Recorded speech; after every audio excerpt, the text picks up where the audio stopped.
தற்போதைய அண்மை செய்தி. மதுரை மாவட்ட பறவை பகுதியில் சாதி சான்றிதழ் கேட்டு 13 நாளாக நடத்தி வந்த போராட்டம் வாபஸ் வாங்கப்பட்டுள்ளது. கூடுதல் விவரங்களை செய்தியாளர் அருண் வழங்க கேட்கலாம். வணக்கம் அருண், கூடுதல் விவரங்கள் என்ன?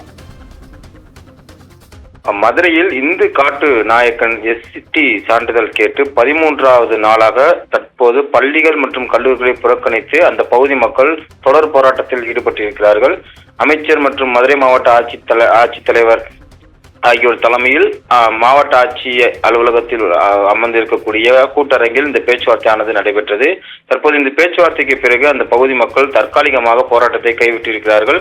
மதுரை மாவட்டம் சத்தியமூர்த்தி நகர் பகுதியில் 750க்கும் மேற்பட்ட இந்து காட்டுநாயக்கன் சமுதாயத்தைச் சேர்ந்த குடும்பத்தினர் வசித்து வரக்கூடிய நிலையில் தங்கள் பிள்ளைகளுக்கு எஸ்டி இந்து காட்டுநாயக்கன் சாதி சான்றிதழ் வழங்க கோரி 300க்கும் மேற்பட்ட பள்ளி கல்லூரி மாணவர்கள் பள்ளி கல்லூரிக்கு செல்லாமல் தற்போது புறக்கணித்து 13வது நாளாக காத்திருப்பு போராட்டத்திலும் பல்வேறு கவன ஈர்ப்பு போராட்டத்திலும் ஈடுபட்டு வருகிறார்கள்.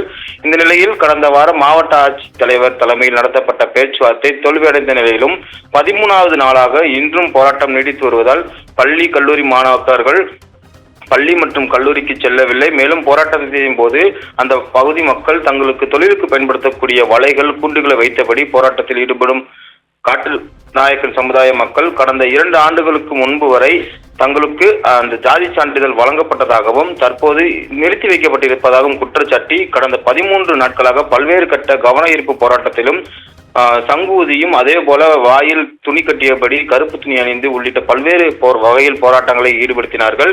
இந்த நிலையில் மதுரை சத்தியமூர்த்தி நகர் பகுதியைச் சேர்ந்த போராட்ட குழுவினருடன் இன்று மாவட்ட ஆட்சித்தலைவர் தலைமையில் அமைச்சர் மூர்த்தி ஆகியோர் மாவட்ட ஆட்சித்தலைவர் கூட்டரங்கில் பேச்சுவார்த்தையானது நடத்தப்பட்டது. இதனையடுத்து போராட்ட குழுவினருடன் பேச்சுவார்த்தையில் எடுக்கப்பட்ட முடிவு தொடர்பாக போராட்டம் நடைபெறும் இடத்தில் பொதுமக்களை சந்தித்து ஆலோசனையும் நடத்திவிட்டு போராட்டம் தொடர்பான அடுத்த கட்ட நடவடிக்கை குறித்து கூறுவோம் என தற்போது இந்த போராட்ட குழுவினர்கள் தற்போது இந்த போராட்டத்தை தற்காலிகமாக ஒத்திவைத்திருக்கிறார்கள். மேலும் இந்த பேச்சுவார்த்தை முடிந்த பிறகு அமைச்சர் மூர்த்தி மற்றும் மாவட்ட ஆட்சியர் ஆகியோர் இந்த கூட்டரங்கை விட்டு வெளியே வரும்போது செய்தியாளர்கள் கேள்வி எழுப்பும் போது அவசரமாக இது சம்பந்தமாக பதில்கள் எதுவும் தெரிவிக்காமல் உடனடியாக காரில் ஏறி புறப்பட்டு சென்றிருக்கிறார். தற்போது இந்த பேச்சுவார்த்தை பிறகு அந்த பகுதியில் இருக்கக்கூடிய காட்டு நாயக்கர் சமுதாயத்தைச் சேர்ந்த மக்கள் தற்போது இந்த போராட்டத்தை தற்காலிகமாக ஒத்தி வைத்திருக்கிறார்கள். வினிதா, கூடுதல் விவரங்களுக்கு நன்றி அருண்.